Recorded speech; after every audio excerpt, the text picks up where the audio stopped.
Hey guys, welcome back to Doc Loyal Talks Comics, and today we have another example of initial assessment.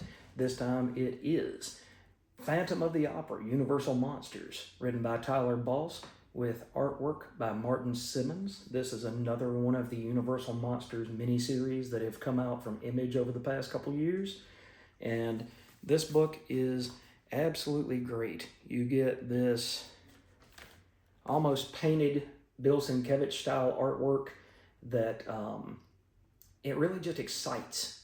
You get to see the terror in this man's face. You get to see the look of death in this girl's eyes, and then you get to see the phantom way up here in the rafters.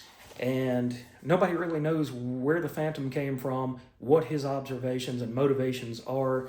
They don't know. But this is at the Palace Garnier, and you get to see one of the inspectors coming around and trying to find who murdered this woman on stage. And meanwhile, you get one of the other actresses, and she starts speaking to the inspector, and he's trying to get an idea of where she's from, what her history is, and come to find out they know of each other's families. And he speaks about her parents, and she says they both passed, and he says, "I'm sorry, I shouldn't have inquired."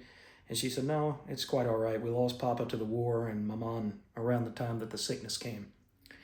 And there are so many different scenes just like this that she's on the stage, and she's trying to find her voice. She's trying to find that extra punch that all opera singers or actors and actresses on Broadway and in theater are trying to find, so that she can punch her voice and make it sound stronger, so that she gets noticed. Because during this time, you are trying to not only build this particular, show, vaudeville show, a theater show, whatever you were selling, you were not just selling the show, you were selling yourself to get future work.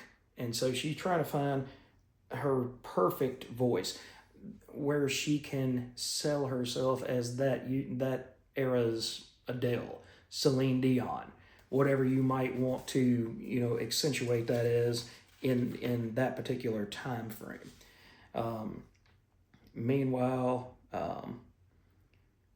Christine is getting chastised by the maestro, and then here comes a guy named Anatoly, and Anatoly says, "It's all right, my pet. You'll find your voice. You'll figure it out. And she says, "Thank you." And so you've got all of the backstage drama going on with the theater, which is always drama, whether it's on the stage or behind the scenes. It's kind of like being a musician or something like that. There's always drama, both when you're performing and then when you're not performing. It's kind of like soap opera, to be honest. And in the end, Christine falls under the spell of the Phantom. And the Phantom seems to be interested in bringing out true drama. And what I mean by that is, he's coming forth and attempting to get realism from these people rather than falseness and phony and fake. Instead, he's trying to get them to really act. He's trying to bring that extra punch of, instead of somebody coming at you, with a knife, but you know that they don't mean you ill intent. Instead, he's trying to come at you with a knife and a look on his face and a demeanor and a way that he carries himself that you think you're going to die. That would get so much more excitement and action out of an actor or actress than if they know it's all a scripted play or a TV show or a movie. Then, let's see. In the end, she finally finds that voice, and it even makes her laugh. She says, I can't believe it. I can't believe that it worked. It really did work. And he said, "Of course it did, child. And she says, who do you belong to? Are you the chorus girl's ghost? Something worse? I'm no ghost, my dear. Think of me as an angel sent to protect you. And he says, think of all the great music and accomplishment that we will accomplish together. So it seems like a straightforward story about the Phantom of the Opera rather than really twisting or anything like that the story in different directions. Martin Simmons also did the artwork for Dracula, which was the first series of these that was written by James Tynion IV. And that was almost like it took the 1931 Dracula with Bela Lugosi, and it was almost like it interstitched pieces of missing film into that story. This seems much more straightforward, but it's a lot of fun. And Martin Simmons' artwork always brings out that extra, like I said, that extra punch.